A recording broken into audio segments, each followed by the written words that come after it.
Hello and welcome to Wisdom and Productivity, the podcast of Dr. Efraín Martinez. I am a principal in search of wisdom, and I have found productivity to be a great tool for success. Today, I have the great and distinguished honor of interviewing Dr. Ana Gil Garcia, who is a Venezuelan-American citizen, professor emerita, esteemed community leader, forerunning advocate for Latino educational leaders, five-time Fulbright US Scholar, and a published author that earned academic and administrative experiences from classroom teaching, acting superintendent, college department chair, and associate provost of academic affairs. Currently, the executive director of academic effectiveness at St. Augustine College in Chicago. For me, most importantly, every interaction I've had with Ana Gil Garcia, she has been the kindest, most helpful, and I am very grateful to have her as my friend. Dr. Ana Gil Garcia, who are you? Good morning. Good morning. So good to see you, Efrain. Yeah, so Thank you. now I have to say, Dr. Efrain, which really I'm very, you're right. I'm very honored. I'm very proud of you. Just Thank you. meeting you many years ago, and I know, you work in the community, and I'm very proud. Just the level that you have reached. I think, you deserve my. So Well, I who I appreciate it. am, it's very easy to ask the question, but it's very difficult, in a few minutes to tell you who I am. Well, my name is Ana Gil Garcia. I was born in Margarita Island. It's a Venezuelan territory. I always said that, just being born in an island makes me safe, Mm. even though, because everything that happened, sometimes it happened in mainland, and many, and very few happen in the island. So I'm the oldest of eight siblings. I have six sisters and two brothers. And I'm the mother of two, and I have a granddaughter. So her name is Mila, and she's the light of my life right now.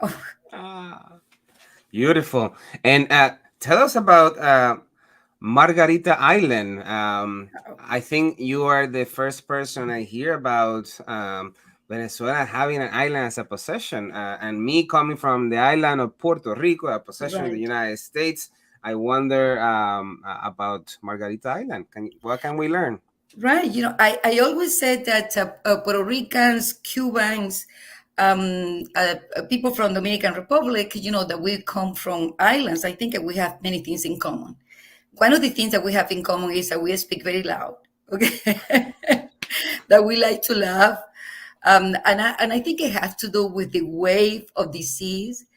Because you don't really listen to the wave of disease, but if you think about, the whole island, they have that sound, and then we have really to talk louder than anybody else just to overcome that sound of the sea. And that was research, by the way. I Yeah, remember wow. that I read that in the scientific journal, Mm. and I said, wow, that makes sense. That's a good reason for me to, just to justify how loud I am.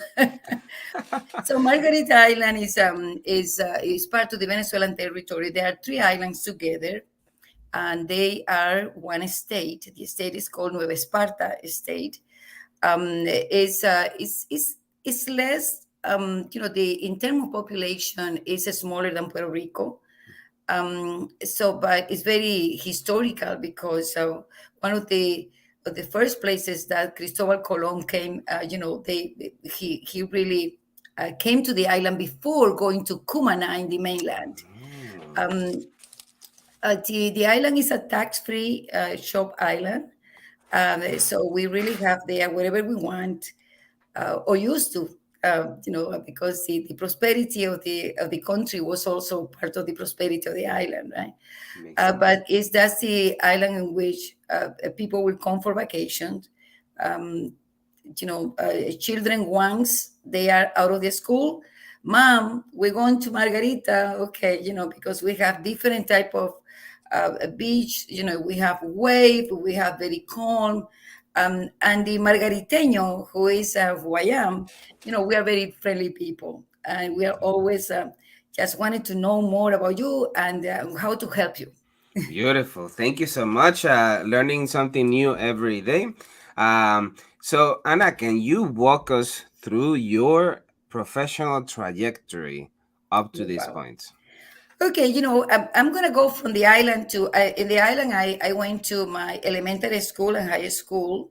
And because we have only one higher education institution in the island, like many other people that I really wanted to be a teacher. That was really my main, and of course, the island was very, um, we didn't have the education as a profession in that university. So I went to Caracas, the capital of Venezuela. I went to the first teachers college in Latin America, the Instituto Pedagógico de Caracas, was founded by using a French model of education. That was that teachers college um, uh, became one of the most one of the icons really in education in Latin America, and believe it or not, these founders of the science school of the Universidad Central de Venezuela, which is one of the main universities in the country, they all came from the Pedagógico de Caracas. Wow. So and then from there, I was biology, two majors, biology and chemistry. Ooh. So that's my roots in science, and so to teach in secondary schools. Um, then I came to the United States for my master degree in curriculum and instruction. I went to University of Tennessee at Martin. So Venezuela has one of the largest scholarship in the world, and during the presidency of Carlos Andres Perez, during the democracy, we there was 50,000 people that went overseas in different universities in Europe and the United States, because Venezuela, most universities, they have some of them they have master degrees, and some of them very few, PhDs. So I came for my master degree, went to Cleveland, Ohio first for my English as a second language. I went to the Case Western Reserve University, Mm-hmm. and then after that, um, complete my degree. Went back home, and once I was there, I went back to school in Venezuela and to do my EDS. So I have an EDS in middle school curriculum. Mm. So after that, 8 years later, I saw this scholarship being announced that was called Fulbright. And I said, I don't know what Fulbright is. The only thing that I know is that this is an scholarship. And I applied because I really wanted to do my doctoral degree. Mm-hmm. So there was only one per country, okay, one Okay. scholarship, right? So, and I Wow. applied, and there was I competed with 11 more. This is an anecdote that I'm going to tell you. I went Please. to the interview process, and then there was two people from Harvard. There was, people from the embassy, and because the scholarship the Fulbright scholarship that I was applying for was something that is called LASPAO. LASPAO is the Fulbright for Latin America, Mm. and Harvard University is the administrator of that scholarship. So I went into my interview, and I said, and they said, we noticed that. Have you noticed that this is a scholarship for somebody that doesn't have a master degree, because this is a scholarship only for a master degree. And I said to them, I look at all of them, and I said, but I have a plan, and I like to propose you my plan.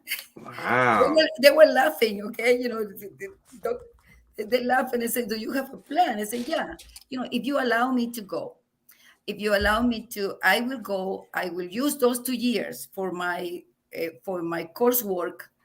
I will come back. I will work in my dissertation here in the country, and then I will go back, and I will, presenting my dissertation, my work But I'm going to tell you, maybe I will get a doctoral associateship. They laughed and they said, no, this is for a master's degree. And I said, but they are excellent candidates outside. There are 10 of them. They all deserve, this scholarship. So say goodbye, whatever. That was December. February 3rd, my birthday. I got a phone call from American Embassy and they said, Anna, do you still have that plan that you proposed? Wow. I said, yes, I do. By that time, I was married. And by that time, my husband didn't know that. And I say yes without even asking him, without even telling him, listen, we're going to the United States. So, but then, they funded with a Fulbright. Wow. And I went to Western Michigan University in Kalamazoo, one of the best places that I have been. I was able to raise my kids there in a middle-sized city, and I have very fond memories of my time in Kalamazoo. So that's really the way. And then I went back home because the Fulbright demands that once you finish, then you have to go back and stay in your home for at least 2 years without coming back to the United States. Because it's supposed to be you're supposed to be a brain that is going back, to offer the knowledge. So that happened. I have to say that after in those 2 years that I remained in the country, I was a university professor. And not only that, I became an associate provost. I was a chair. But before getting into the university, I was called by the Minister of Education, and they needed to have an interim superintendent for one of the largest school districts in the country. And they needed to have somebody with a master's degree at least, or with a doctoral degree. And of course, I qualified that time by that. So I was in that interim position for 8 months. I'm going to tell you one thing, Ephraim. I admire the superintendent. That would not be my thing. That was extremely hard for me, because in our countries, the political, not the political system, we politicize many, many things, even the friendships. People really are looking for you because they needed a position from you. Because, that's my wife. And so a politician, a senator will call you and say, we're going on vacation and I need you to give me a permission, a leave of absence for my wife. So things like that. Yeah. So by the 8th month, with all my respect, Minister, I can't do this any longer. And I have 210 schools. Wow. That was an extremely large. Yeah. I went to very remote areas in a helicopter from the Army. Wow. Just to check on the schools. There was one room of schools, and I have military schools, and I have, some municipalities, schools. So I learned my lesson. And from that point, I learned how to respect the superintendent, the principals, because they really are the heroes in my life. Right? Wow. Yeah. From that point, when I came back when I came to Chicago, I was in the process of, I divorced, and then I got this.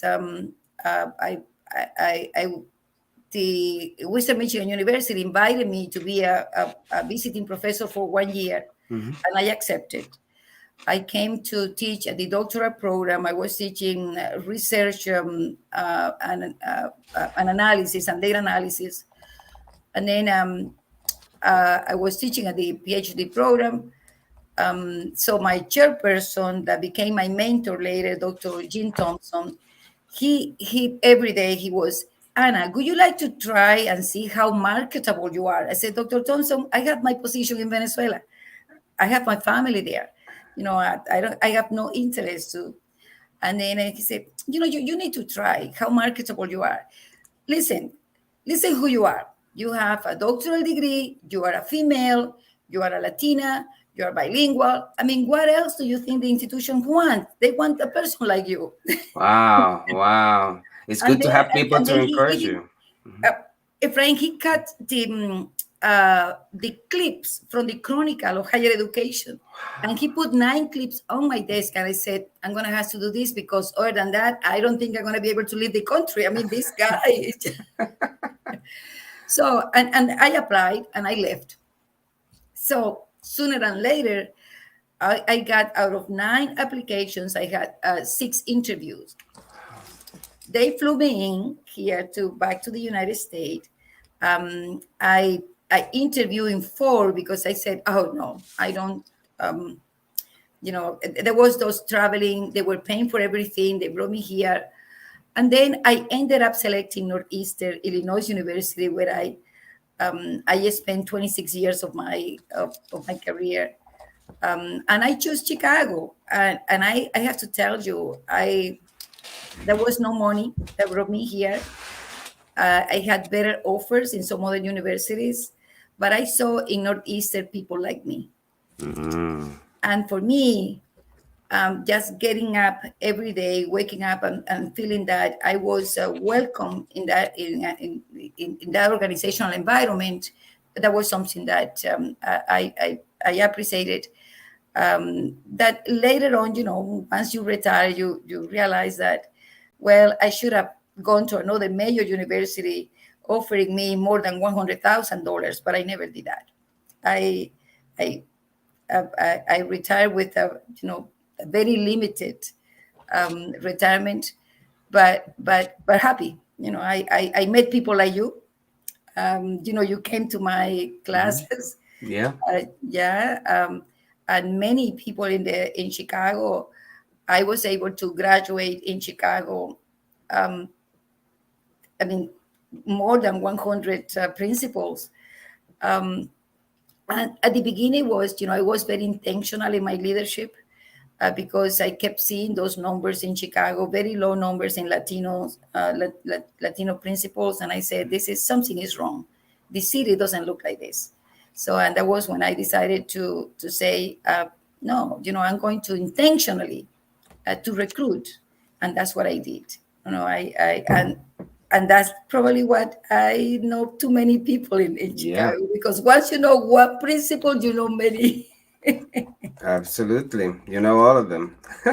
We are so Yeah, very right now, few. then in COVID, I retired in 2019. I retired at the end of 2019 with 2 purposes. One, to enjoy my granddaughter. She was a baby, 6 months old.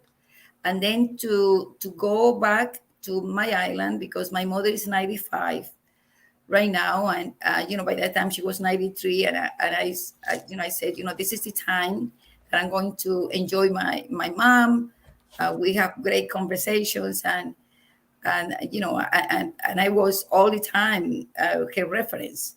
My father left her when with 8 kids, and my mother was able to survive, as I said. And we are right now 8 professionals, but that's my mom. Wow. So Wow. then I was in COVID, in the middle of COVID, and I got a phone call from San Augustine College.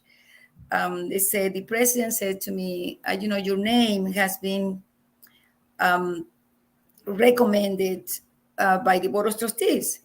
There are 3 people in my board of trustees that say that you now it seems like you retired. I said, yes, I did. I retired. I said, we are going in this transition between the in-person into virtual, Mhm. and we really need some help. And I said, okay, doctor, what are you doing right now? And I said, like anybody else in this planet, nothing.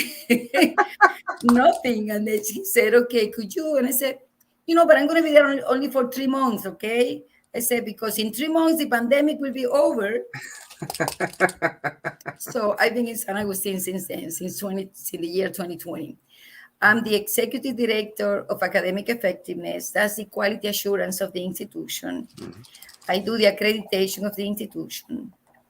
Um, as I always said, the boring things that somebody has to but at the same time, I feel like sometimes, people who are in accreditation, since you are constantly evaluating the institution, you kind of become the police officer of the academic in the institution, right? Mm, And people may not like it that, but I need to make sure that everything that we do with quality. for sure. Wow.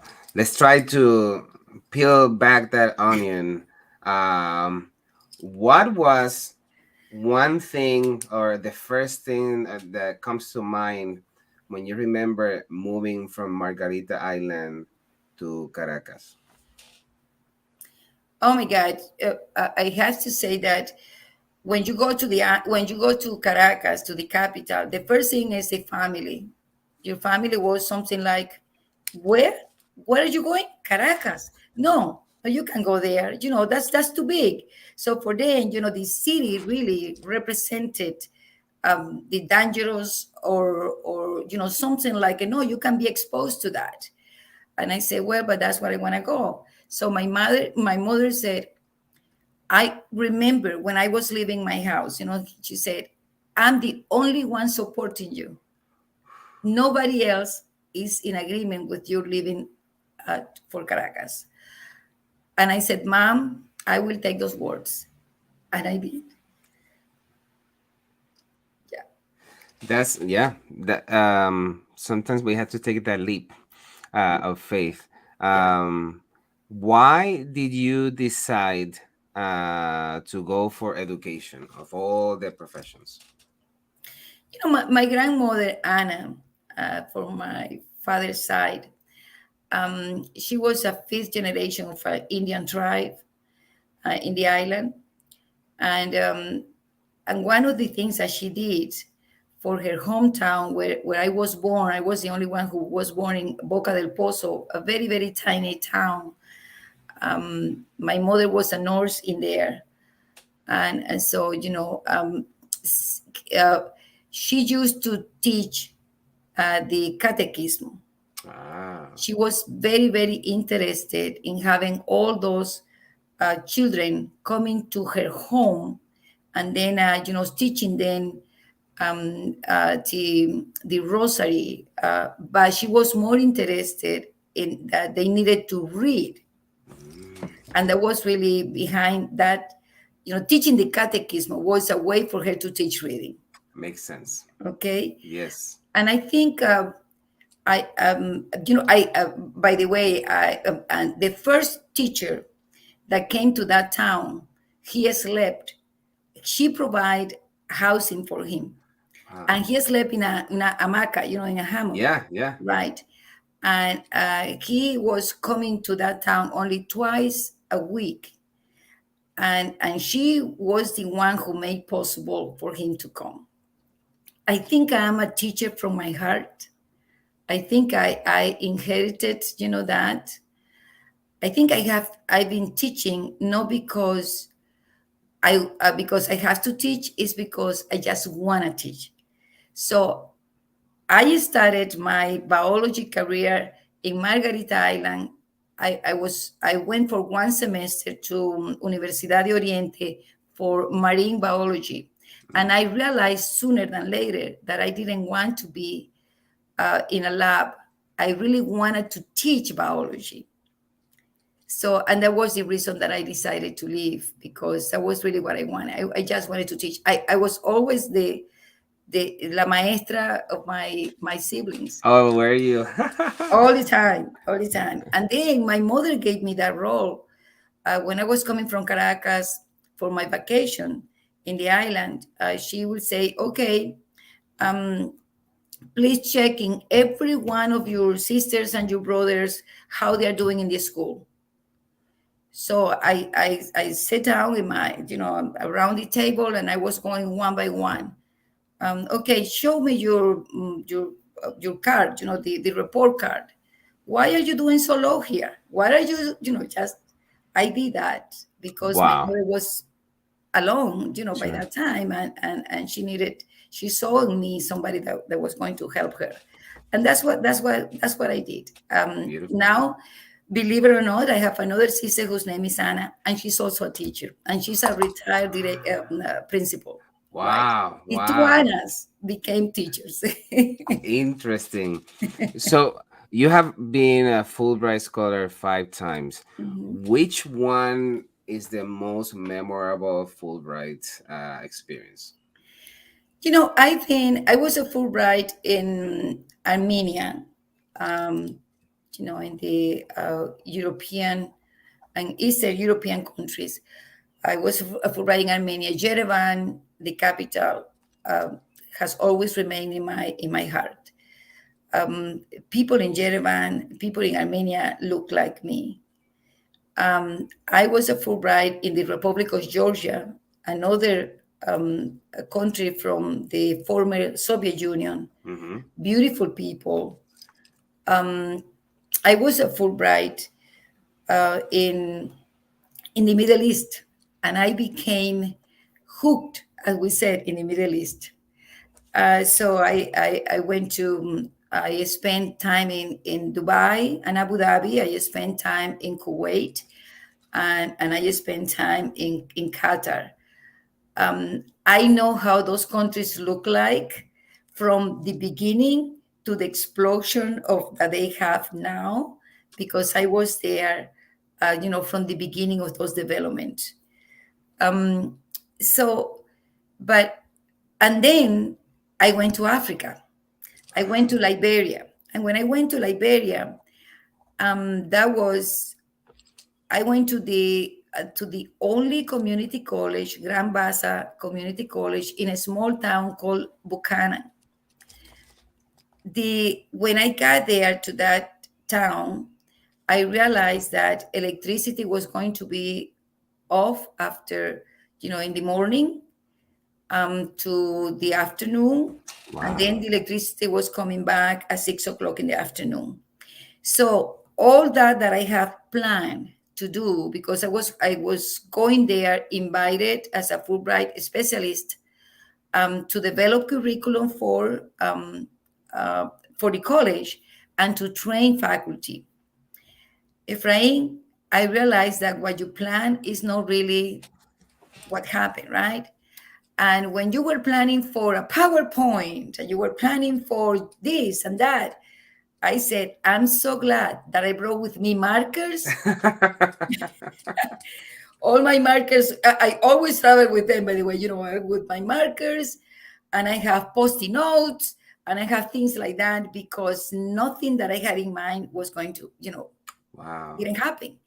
But I went through my Fulbright post. I was the only female in the room. Everybody was a male. That was very recent in the whole country has gone through Ebola. People were telling me when I was leaving for Liberia, "Are you crazy?" And I said, "Well, I don't know, but I think We'll I can figure out. help. I think I can help." So and I went. Um, so I have, in doing my training. Of course, I use a lot of paper, and being a teacher is the most creative profession in this Amen. planet. Amen. So I'm going to tell you, you cannot be creative with a patient when you are in the operation room. You Mhm. cannot be creative, if you are an engineering that is building a bridge, right? But you Yes. can be creative in the middle of a lesson in the school, in your classroom, when you see that something is not going well and the children are not responding the way that you wanted them to respond. Immediately you switch, and then that's the creativity of a teacher. This is Yes. this is the most wonderful profession in this planet, because Amen. you really can make those changes immediately. You will not wait until tomorrow, because there is no tomorrow for children to learn. Amen. Well said, Anna. Thank you so much for sharing those experiences. If you haven't, I encourage you But I'm going to tell to you, yeah. Liberia was Hmm. my favorite one, because Hmm. I I I I I, I really think that I did what I was expecting to do, right? Wow. The other places, wonderful people. Um, I enjoy food, and I enjoy. I was a visiting professor in Cairo, American University, Cairo. Cairo, for 2 years, and I live in this magnificent city. And I believe that I was born in Egypt some time ago, okay, because I look Egyptian. I was there during the revolution. I was there during the Arab Spring. And I'm gonna tell you, I took the Egyptian flag in my hand. I took my camera and here, and I went to the Tahrir Square where all these millions of people gathered. And I took pictures without speaking because I said, if I speak, they will Well, know that I no. don't know any, the Arabic language. Yeah. So, and that's what I said. Wow. I took pictures and they were posing for me. And Incredible. Incredible. Now that I think about it, you can certainly be confused with an Egyptian. No doubt yes. about him. So, like in Back to the Future, if you could go back in time, what would the Anna of today tell the Anna of back then? First of all, I wish I could have learned how to manage my time. Okay. The time management. It is easy to find yourself loving more your job than your family moments, not your family moments. Particularly in my role as a woman, right? Your children will never, they will always remind you about those times that you missed with them, about those times that I was not able to be here with them. So they will tell you that. So I wish I could have done things differently, with my time. The other one that I believe that definitely it's something that I learned with my age is to take care of myself. I wish I could have taken care of myself first. Using the oxygen principle of the airplane. Mm-hmm. Mm-hmm. Okay, put your mask first, and then help the person that is next to you. That's true. I wish I could have put my mask first and then just helping the other one. But I helped the other one and then I put my mask later. Um, I don't complain. I don't regret. But if I had done that many years ago, I should have done that in that direction. Taking care of myself first. Well, That has to do with my mental health, and that's really what I always tell the younger generation of teachers and principals. And I say, just make sure that you take your time and you take care of yourself. that is a great advice that everybody says, but many few people Many people do. they don't do right. Beautiful. Um, let's continue with, let's talk about books. As you Mhm. know, reading is such a luxury, and now with digital books and audio, it has amplified the opportunities to read. If you have to gift two books, one fiction and one nonfiction, to a loved one, which books will those be? Oh my God! One book that a fiction book. I was walking in the streets of Buenos Aires, and one of the places that I love to visit when I'm still the book person. I need to touch a Yeah. book. Um, and I always stop by bookstores. Mhm. And I saw in the window all these books of the same author, and it was called La Sombra del Viento, The Oh, Shadow of the Wind. This is the writer is Carlos Ruiz Zafón. Saffron. Hmm. Yeah, and there is actually there is a trilogy, because there are three books. But the first book that he wrote was this one, the La Sombra del Viento. I said, wow, I'm going to buy this book because my flight from Buenos Aires to Chicago is going to be very long, and that happened. I've been in Chicago 28 years, um, and I said, this could be a good reading, um, and maybe I will fall asleep. I Wow. didn't. I took that book and I was, oh my God, oh my God, oh, this is, yeah, this is that was in 2001. He published this novel in Hmm. 2001. The book became a bestseller 15 million copies sold. The novel is actually within a story within a story, okay? Because it was in the 1940s. I remember the protagonist was Daniel, and his father invited him to go to a cemetery of books, and then and he has to go like under. It was like a labyrinth, Yeah. and he realized that he was in this labyrinth of books, but he was very attracted by this book that he took on his hand and was, the La Sombra del Viento. Everything happened in Barcelona, in Spain. And by the way, there is a walking tour that will take you in Barcelona to Ah, all the places that La Sombra del Viento takes you, when you are reading. So this is the type of books that that I actually, after that, I was recommending that book everywhere, everywhere, everyone, until then the second one came, mhm. and then a third one. So, but that book really was one of those books that I would recommend. The Okay. Shadow of the Wind, the La Sombra del Viento. That book. I thought, to tell you the truth, that Carlos Ruiz Zafón, in sometimes, he could have won the literature Nobel Prize, Mm, because he has been a candidate several times, I but see. an excellent writer. Wow. My nonfiction book is Reframing Leadership. Okay. Bolman and Deal. Lee Bolman. The first time that I came across this book was when Lee Bolman was working in Harvard University, and he created just a pamphlet. That was, a few pages, something put together. And then I was in Caracas, Venezuela.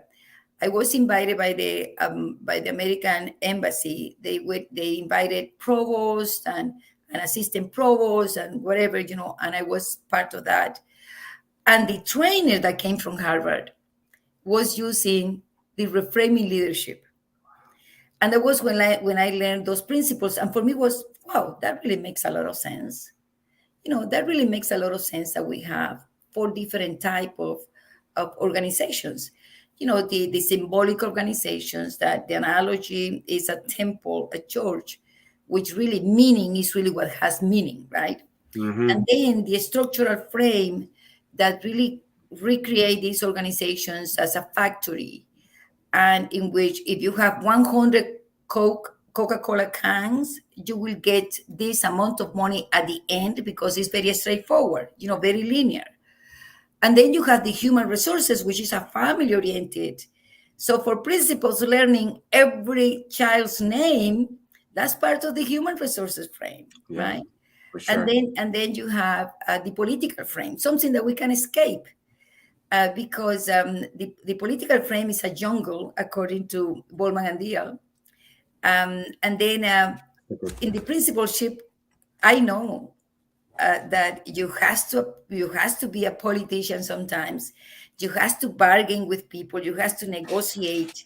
You know that better than I do, Efrain, because that's really what that all those pieces It's a chess game. exactly. All those four pieces put it together create a good organizational environment. And if you and all those principles are also applied to the leadership aspect. So you could be a leader who is structural, and you could move according to, and I don't want to say according to the situation, because I because then we will go into another theory. But you can move really with some actions, leadership actions, into a symbolic, and then, because the balance of those four frames is really what makes the organizations unique. Makes a lot of sense. Beautiful. So reframing leadership in La Sombra del Viento. La sombra del viento. Yeah, it's one of my Fantastic. best. So before we continue, let's appreciate the Teach Better community. This podcast is a proud member of the Teach Better Podcast Network. Better today, better tomorrow, and the podcast to get you there. Explore more podcasts at www.teachbetterpodcastnetwork.com. Now let's get back to the episode. So, Anna, who is or who are your biggest influences? Definitely my mother. She's my biggest influencer. She's now 95. She raised 8 children, all professionals, little money. She cleaned stores. She sold women and men clothing in Venezuela mainland. She went to the mainland and then, she knocked doors by doors and she was a clothing, seller. She also was a nurse by training in her hometown before she got married. She worked in a rural clinic for 23 years. Right now, that small town gave her name to the clinic.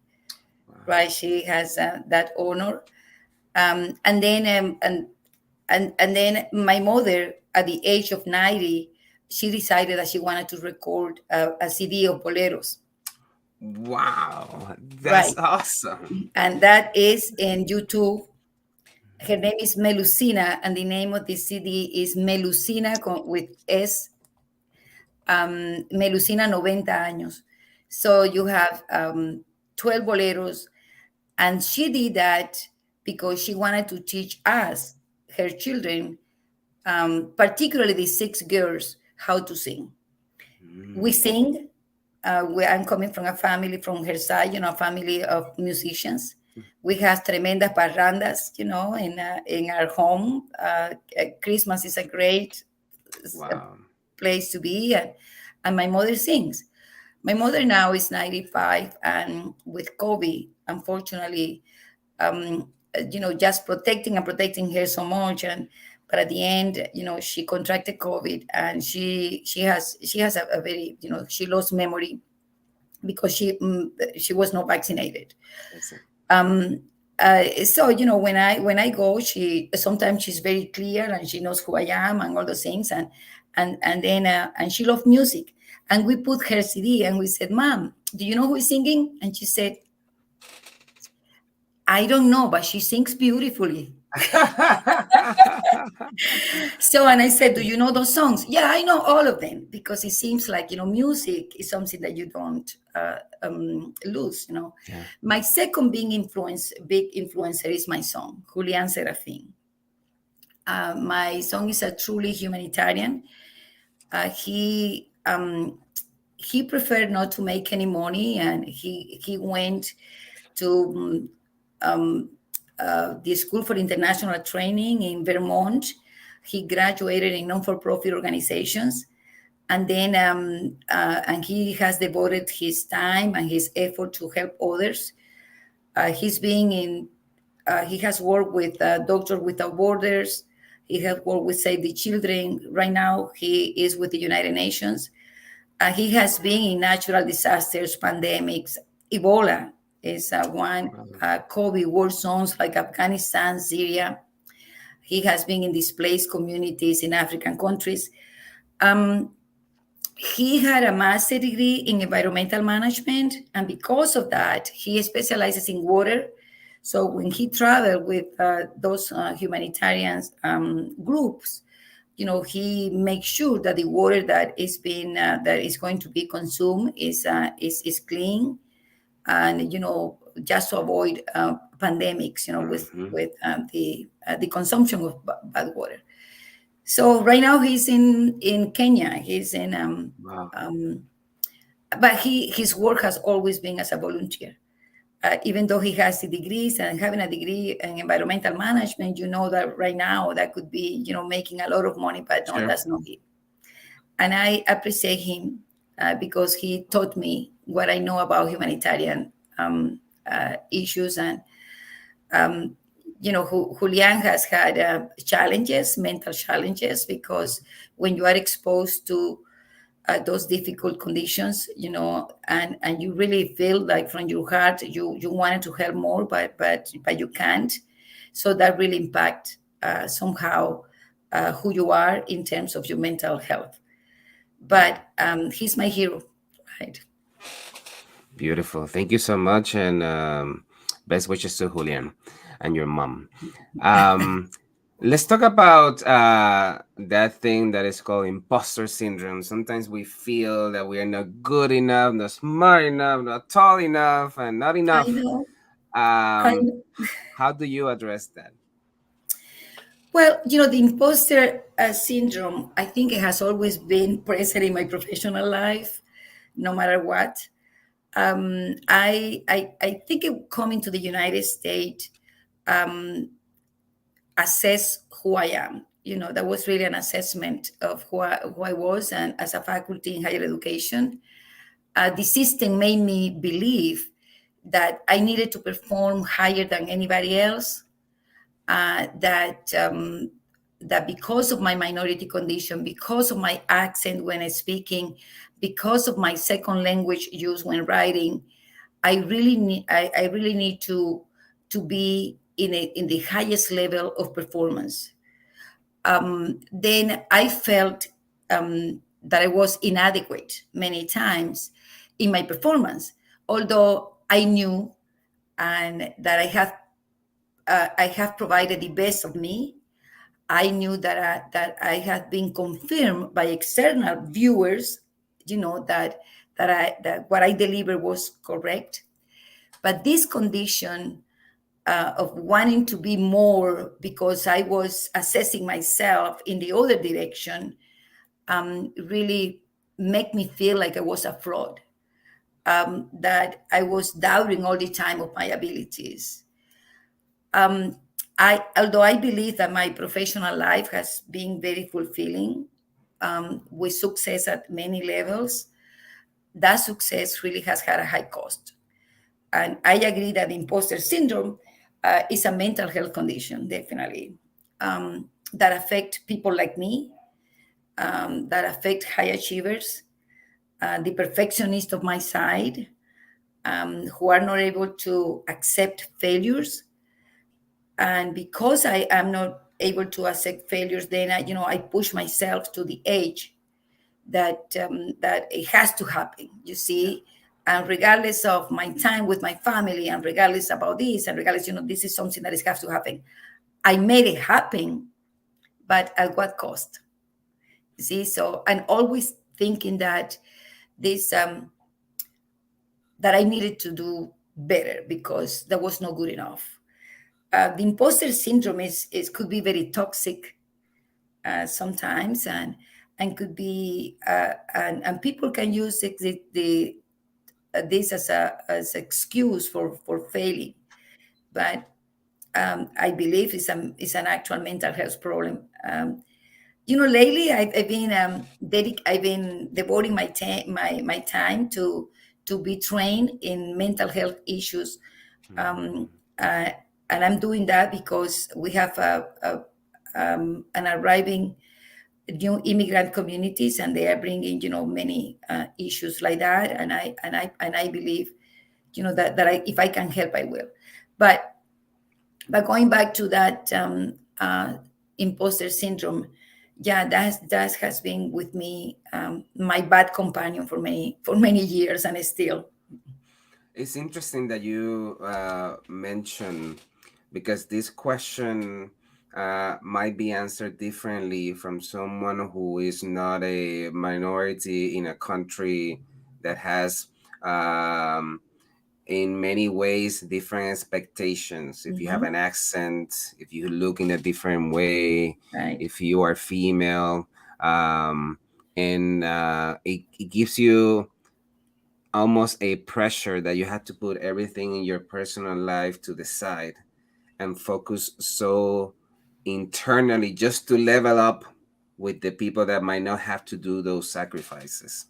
Thank you Right. for mentioning that. It's very important. What advice do you have for those people that perhaps shouldn't do the same, of focusing only in their careers and ignoring the rest? This issue of when you think that you are a fraud is because you have done so much that you still believe that there is something that is lacking. And you think about more and more, and you know that it's perfect, but still you don't think it's perfect. I think that my advice could be to anyone that is going through this perfectionist, or that believe that still there is something missing, even though you know that there's nothing missing. Is just believe in what you did. You are the only expert. So, and if you know how to teach bilingual in the classroom, you are the expert. Believe in that. We have to learn to believe, because that will really ease your mental perfectionist side, and you can be more relaxed in what you do. Beautiful. Because one of the things about having this syndrome, the imposter syndrome, is that um, everywhere that you go, you really think that you are in this theater that you have to perform at a higher level, and you are the protagonist of the movie. But sometimes secondary um, positions in a movie, those do great as well. Yes. So, and I I think love it. I love that you said learn to believe. I love that. Thank you so much for sharing your wisdom. Let's talk a little bit about your productivity. As you know, being successful includes being on top of our productivity, but this means different things for different people. right. How does Ana Gil Garcia get organized to ensure that things get done? You're gonna laugh, I pray. I still do my to-do list. Yeah, oh, me too. Me too. Tell us about your like literally walk us through your to-do list process. How Oh does my it look God, like? every morning, the first thing that I do when I go to my office is, I create my to-do list for today. And then I check my to-do list from yesterday to see how many things I did not complete. And then I transfer those into my to-do list today. And I just start with those that I didn't complete the day before. Those could be, I classify them, by the way. I classify them by the things in my work, my personal, and then my non-for-profit life. So I do that, and that's for me. And then I cross, the things, and I feel Yeah. this a good feeling, when you have all those. Boom. It's a dopamine rush. Right. Absolutely. Absolutely. Thank you. It is me leading educators. You'd be surprised of how many have no clue about how good it is to develop your to-do list, so you have more bandwidth to Right. do what is meaningful, instead of thinking, oh, did I have to do this, I had to do that, and I'm wondering what to do. And tell us about your calendar. Do you have a manual calendar? Do you do it No, I do digitally? use email, and I'm going to tell you, I do email because I preserve a copy for documentation purposes. Okay. I've learned that sooner than later, because yeah, just when you're sending a letter to the staff, when you're sending a message, I keep track of all that, because it's very, and sometimes it could happen with technology. You never know if the person received the email, if the email really went into the junk, those things, and I keep track of that. So I that's see. the reason that my best calendar is that, just and I create folders, folders, and I put those in folders, I and see. I think it has worked for me. Right. So for someone that travels so long and you spend large amount of time in different countries, talk to us about the productivity side of that. How do you organize, I don't know, your bills, your home, the things that you left behind to go and spend time in another place? Like, what advice do you have for those that might be going on their first long away trip in their lives? I have those phone calls, by the way, people who are going with a Fulbright, for example, and they said, "Oh, I'm going to the Middle East, and so what should I do? Should I rent my house, or and I said, don't do that. If you, because how long are you going to go? If you're going for 6 months, that doesn't make any sense, just to rent your house, especially because the Fulbright scholarship, talking about Fulbright, is a very generous scholarship. They really treat you very well. And then you will have enough money just to keep, your rent here and there. And I see. so one of the things, just learning the system, it's not the same to keep track of your bank account here in the United States than in another country, right? So because in another country you have to go inside at the bank, and then you have to do this line. Being in this line, you don't have the access. But right now things have changed a lot. You will find ATM machines and things like that many years ago, you couldn't find that. Yes, you have to be very aware that you have expenses here in the country and you have expenses in the other side. So just keeping your, for me, I keep everything in recurring payments. Okay. So I keep track through my banks, the bank here and the bank there. I make sure that before I leave, I have the electricity is in there. The payment for my car is in there. Everything is through my bank, so that I don't have to rely in anybody that I may not have here in town, to make any payment for me. So, Makes but sense. it takes a little bit of organizing all your bills in one bank, no multiple banks, because then you will go crazy. But just in one, and then from that point, when you're there, then you organize your life there in a similar manner. You don't really have to be just going nuts, in paying here, paying there. When you Yeah, have a system that is going to allow you, just to do that recurrent. makes sense. Um, Anna, when as an author of books, tell us about what do you do when you write? Do you listen to music? Do you put candles? And what advice do you have for those that would like to write? Efrain, you know that I wrote my dissertation with boleros. Did you? Yeah, Wow. I put, and believe me, people say, how could you do that? And I said, you know, I, by that time when I graduated, that Mhm. was not, the technology for now, right? I had my headphones Mhm. and I put my cassette, and there was all these boleros, and I was typing, thinking about what I was writing and singing. Wow. Your And brain must be huge.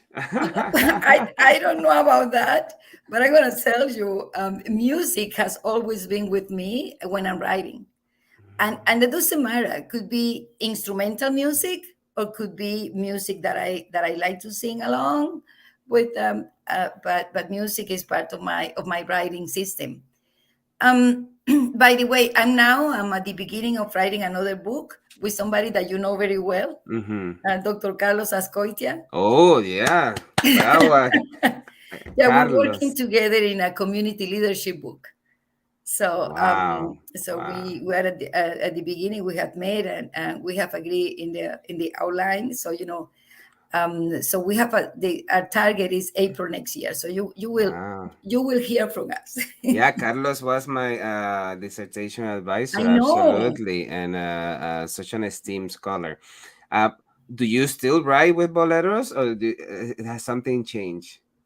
Well, I like boleros. Boleros was instilled in my body, by my mother and my family, and I believe that of course, there are some boleros that I like more than some others, and if I know the lyrics, it's even Hmm. better, because then I'm singing and I'm not thinking about the bolero. I'm thinking about what I'm writing, because I know the lyrics without even forcing myself Wow. to think about that.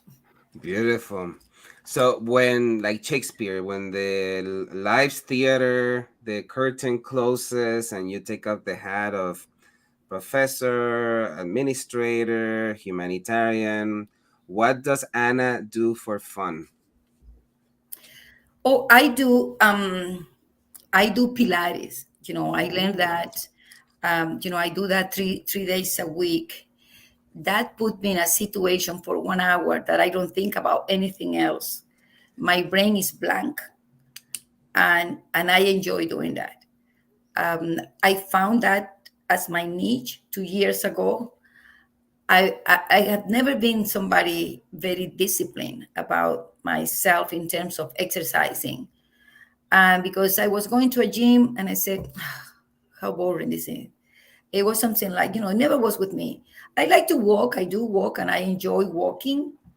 But then somebody said to me, have you tried Pilates? I said, no. And I said, well, this is okay. Well, I'm going to go and just see. But that was immediately, I said, this is for wow. me because I have somebody that is guiding me in what to do. and Okay. and they are and they are very just telling me put your foot in this way, and your feet, there is really the attention is what I needed. And I Wow. found that with Pilates. The other thing that I love to do is I enjoy the peace of my home. Fridays, you can invite me any other day to do anything, but please do not do that on Fridays, On because Friday. Friday for me is my house. I come home and it's something like, okay, it's my time for a vinito, and I put a movie in, and I watch a movie, and then just easy. I dine on my own, um, and then and I go to bed. For me, something like this is my time, Luxury. my private time, and my time Mhm. that I don't make any phone calls. I don't pick up the phone on Fridays evenings. So you won't find me Friday evening. Friday is sacred day. I like that. Exactly. Beautiful. Anna, this has been such a great time learning from your wisdom and productivity. Any last thoughts for the listeners and viewers of the show? One of my passions is my work for communities, and you know that, right? I've been in this for many years, and particularly communities in need. I really like to, I really like the listeners to know that when I founded the Illinois Venezuelan Alliance in 2016 for humanitarian reasons, to ship humanitarian aid to Venezuela because of this dramatic crisis, the humanitarian crisis that is being considered by the United Nations, the most serious crisis in Latin American ever. So, but then sooner than later, I realized this past year, August 2022, that they were here. So I didn't need to ship any more humanitarian aid there because I needed to reframe the humanitarian aid internally. So I really like to thank. I'm very grateful to the city of Chicago. I'm very grateful to the Cook County. I'm very grateful to the state of Illinois because the response given to this community, especially 80% of them are Venezuelans. Only 20% are coming from other countries. Right now, there are 12,000 new immigrants in the city, sleeping in the streets, sleeping in police stations, sleeping in 14 shelters.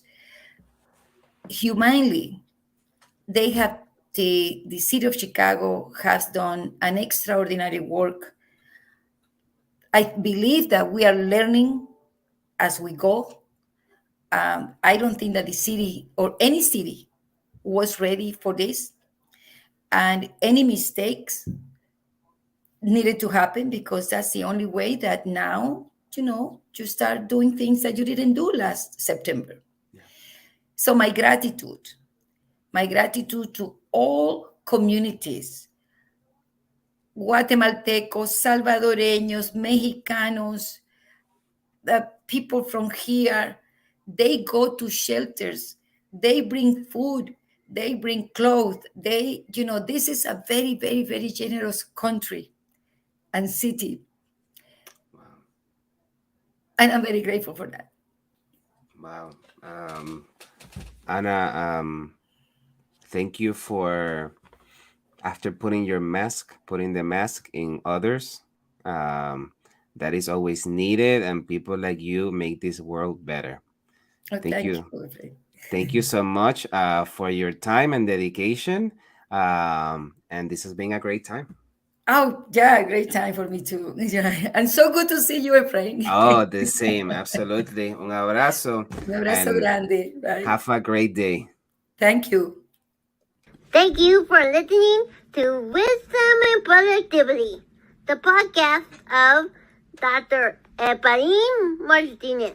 Chulo. And I love that production. Chill out.